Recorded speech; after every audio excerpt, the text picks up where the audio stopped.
तुम में ऐसा क्या है? आता क्या है तुम्हें? ऐसा क्या है दूसरों से अलग तुम में? यूनिक क्या है? दूसरे टीचर को छोड़ के तुम्हारे पास ही क्यों सीखने आए हम? ये सारे सवाल आपको खुद अपने आप से पूछने हैं, क्योंकि देखो ड्राइंग आती सभी को है, बट यहाँ बात हो रही है टीचिंग की। अब यहाँ पर आपको ये देखना है कि क्या आपको basic principle, advance drawing techniques आती हैं जो कि आप छोटे बच्चों से लेकर बड़ों को सिखा सको और उन्हें समझ भी आए, क्योंकि आज के टाइम में स्किल से रिलेटेड टॉपिक समझ आए ना आए, जापानीज एनिमे या बीटीएस जरूर आ जाते हैं। तो अब यहाँ पर पहला पॉइंट समझो, आपको ड्राइंग आती है और आप ड्राइंग सिखाओगे, ये दोनों अलग अलग चीज़ें हैं। पहले में जहाँ पर आप खुद इन्वॉल्व हो, आपको अपने अंदर झांकना है, वहीं पर दूसरे में सामने आपके स्टूडेंट इन्वॉल्व है, आपको उसके हिसाब से आपको अपने लेसन्स चेंज करने हैं। किसी स्टूडेंट को टाइम कम और किसी को ज़्यादा देना पड़ सकता है, क्योंकि हर प्लांट की नीड बिहेवियर अलग होता है। किसी को धूप ज़्यादा चाहिए होती है तो किसी को पानी। अब ये आपको डिसाइड करना है कि किसे ज़्यादा समझाना है और किसे कम समझाना है।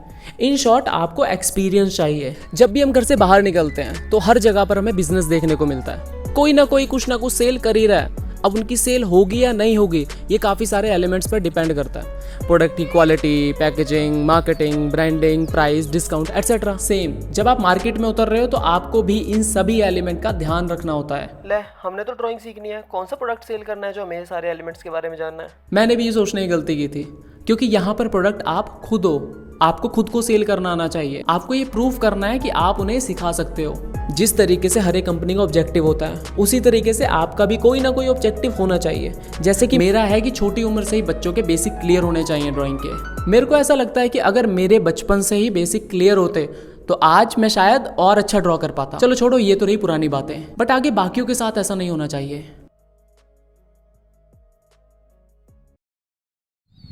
थोड़े टाइम पहले नीड थी माइक की, गया फ्लिपकार्ट पर, वहाँ मुझे दिखा बोया का माइक। अब बोया का माइक लेने के लिए मुझे ज़्यादा रिसर्च करने की ज़रूरत नहीं थी, क्योंकि एक ट्रस्ट बिल्ड था बोया पर। इससे पहले शॉटगन माइक था मेरे पास बोया का, जो कि काफ़ी अच्छा था। मैंने ट्रस्ट बिल्ड करने के लिए इंस्टाग्राम पर रील्स डालना स्टार्ट किया ड्राइंग की, जिसमें मैं सिखा रहा होता था। साथ ही साथ क्लासेस लेनी स्टार्ट की, ऑफलाइन और ऑनलाइन, फ्री क्लासेस भी। साथ ही साथ अगर पैसे मिल भी रहे हैं तो पैसे कम, क्योंकि उस टाइम पर मुझे ये देखना था कि स्टूडेंट कहाँ पर अटक रहा है, कौन सा ऐसे टॉपिक है जो उन्हें देर में समझ आ रहा है, ताकि मैं उसे बाद में इम्प्रूव कर सकूँ। काफ़ी सारे टीचर से ये सुना है कि सबसे पहले आपको ऑफलाइन पढ़ाना चाहिए, बट टू बी ऑनेस्ट मैंने ऑनलाइन पढ़ाना स्टार्ट किया। ऑफलाइन बच्चे मेरे पास ज़्यादा नहीं थे, क्योंकि जहाँ पर मैं रहता हूँ वहाँ पर बच्चे इंटरेस्टेड नहीं है या फिर बच्चे कम हैं। और ज़्यादा ट्रस्ट बिल्ड करने के लिए मुझे ये शो करना था कि मुझे कितना आता है और मैं कितने अच्छे से सिखा पाता हूँ।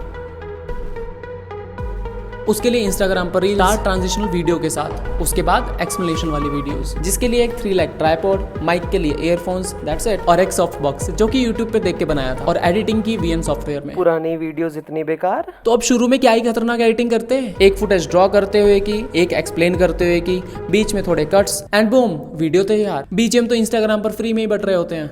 स्टार्टिंग में ज़्यादा लोड नहीं लिया कि video out of the box बननी है या एडिटिंग झक्कास होनी चाहिए, बस इस चीज़ पर फोकस रखा कि मुझे वीडियोस बनाने हैं, क्योंकि एडिटिंग टाइम टू टाइम सही होती गई। हाँ, बाद वाली वो सही है। मेरा एम था 100 वीडियोस अपलोड करने का डेली, इवन संडेज को भी। कई बार तो एक दिन में 2 या 3 वीडियोस भी बनाई हैं। 100 वीडियोस तो कंप्लीट नहीं हो पाई, बट 85 हो गई थी। बट उनसे मुझे कुछ ऐसा खास रिस्पॉन्स नहीं मिला था। बीच में हो गया 1 महीने का ब्रेक, क्योंकि इतनी मेहनत करने के बाद कोई रिजल्ट ना मिले तो दिल तो दुखता ही है। बट नहीं, दिमाग में थी चुल, क्योंकि मैं जिस जगह पर खड़ा था वहाँ पर डिसीजन मेरा था कि मेरे को आर्ट में करियर बनाना है, ज़्यादा से ज़्यादा लोगों तक पहुँचना है, और ये तरीका ऐसा था जिसे मैं अफोर्ड कर सकता था। कुछ टाइम बाद दोबारा वीडियोस डाली, बट इस बार डेली नहीं, 2 से 3 दिन में एक रील। देन कुछ टाइम बाद व्यूज़ आना स्टार्ट हुए, और एक वीडियो पर तो पानी की तरह बह रहे थे व्यूज। देन आई रियलाइज कि डेली वीडियोस डालना is not good for me. अब मैं ये नहीं कह रहा कि यही सही तरीका है, अगर होता तो 75 हार्ड चैलेंज इतना फेमस नहीं होता। ये आपको देखना है कि आपके लिए क्या बेस्ट रहेगा, आपके अकाउंट के लिए क्या बेस्ट रहेगा। काफी सारी रील वायरल होने के बाद अब बारी आती है फ्री वर्कशॉप, जिसके पोस्टर एटलीस्ट 1 महीने या 20 दिन पहले तक स्प्रेड हो जाने चाहिए, और हर रील के एंड में बताना है कि अपकमिंग वर्कशॉप होने जा रही है, जिसकी डिटेल्स आपको डीएम में मिल जाएंगी। इससे फायदा ये होगा कि कोई पर्सन अगर आपकी ये वीडियो 2 या 3 महीने बाद देख रहा है तो आप उसे चैट बॉक्स में उस टाइम पर होने वाली वर्कशॉप की डिटेल भेज सकते हो। पोस्टर के साथ साथ एक व्हाट्सएप ग्रुप और गूगल फॉर्म भी बनाया। अब फ्री बच्चे आ रहे हैं तो उनका डाटा आपके लिए इंपॉर्टेंट होगा, जिसे आप बाद में यूज भी कर सकते हो। तो आपको बनाना है एक गूगल फॉर्म, जिसका लिंक आपको अपनी स्टोरी में और चैट बॉक्स में सभी को भेज देना है। और उसके एंड में होगा एक व्हाट्सएप ग्रुप का लिंक, जिसमें वो सारे लोग एडमिट होंगे। ग्रुप डिटेल्स में जाकर परमिशन डिसेबल करना मत भूलना, वरना ग्रुप कम मंडी ज्यादा लगेगा। कौन सा प्लेटफॉर्म, जूम या गूगल मीट? गूगल मीट पूछने की क्या बात है, क्योंकि 100 पार्टिसिपेंट तो ऐड कर ही सकते हैं और टाइम तो है ही अनलिमिटेड हमारे पास। अबे 60 मिनट है अब। है ये कब हुआ? ओके देन 1 आवर का सेशन रखो, और अगर ज्यादा लंबा खींचना ही है तो 1 घंटे बाद पार्टिसिपेंट को बोलो कि दोबारा उस लिंक को ज्वाइन कर लेंगे। सिंपल। कुछ भी फ्री सेशन दो, टाइम वेस्ट वाली बात कर रहा है यार ये तो। टाइम वेस्ट, इसका मतलब है कि आप अपना टाइम इन्वेस्ट कर रहे हो, आप अपनी सर्विस का टेस्ट करा रहे हो लोगों को।